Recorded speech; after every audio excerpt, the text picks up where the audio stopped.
Hello, my name is Paul Weiser.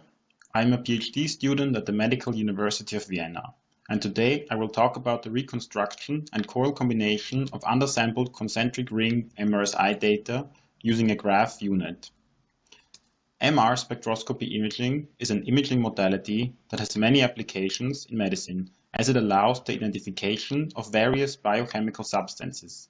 In MRSI, irregular sampling schemes can be beneficial, and for those, deep learning-based reconstruction is lacking. Therefore, we investigate geometric deep learning for case-based reconstruction of undersampled concentric ring MRSI data. The current state-of-the-art approach for reconstruction of undersampled multi-coil data is parallel imaging with schemes such as Sensei and Grappa.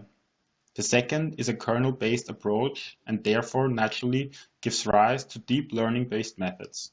Hence, in this work, graph units are proposed for the reconstruction of non-Cartesian case-based data. Non-water suppressed MRSI data was collected from 7 volunteers in 10 random positions. The data of the first 6 volunteers was used for training, and the data of the last volunteer was split up into a validation and a testing set. In each scan, concentric ring trajectories were used. In total, 16 rings with 388 points per ring each were acquired. Graphs were defined by taking each case-based point as a vertex and by connecting 2 vertices if they lie closer together than 1.5 times the Nyquist criterion.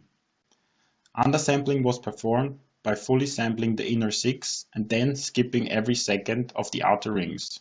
The output data for training and evaluation was computed by first transforming the fully sampled data to image space, where spirit sensitivity maps were applied, and then back to case-space.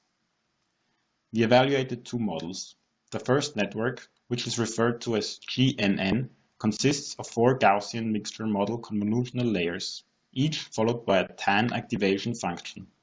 The second model, which is referred to as UNet, is built of 5 convolutional layers.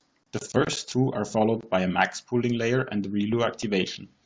The second 2 are followed by an upsampling layer and again by ReLU. After the final convolutional layer, a tan activation function is applied. Due to the fact that the vertices in the graph have coordinates, max pooling can be defined in a classical manner. Therefore, windows are defined in which the maximum is computed. The window size of the max pooling has a length of 4 nodes per ring and a width of 2 rings. After each pooling layer, a new graph has to be defined. This is done by averaging the coordinates of the vertices in each window. The value of the new node is given by the max pooling function. 2 vertices in the new graph are connected by an edge if the Euclidean distance is smaller than a certain threshold. Here we investigate the influence of self-connecting edges.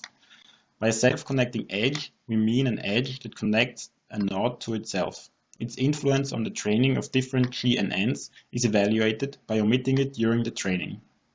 First, the 4-layer GNN was trained on fully sampled and undersampled data, as well as with and without self-connecting edges.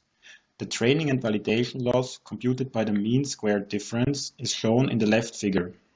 We can clearly see that self-connecting edges improve the validation loss during the training of the network in both cases.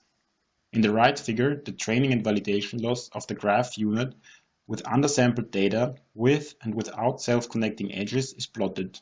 In this case, interestingly, the omitted self-connecting edge leads to a reduced and more stable loss. We interpret this behavior as the network being forced to search for informative features in the neighborhood of each node instead of simply passing on information. This may force the unit to search and find more higher-level features during the training. On the test set, we reconstructed images from undersampled data by the GNN with self-connecting edges and the graph unit without these edges, and applied Fourier transform in all spatial dimensions to reconstruct the image. The mean squared error of each scanned position is presented in the table on the right and shows that the unit performs better than the GNN. In the left figure, qualitative results of each approach are shown. This is the end of my presentation. Thank you for paying attention.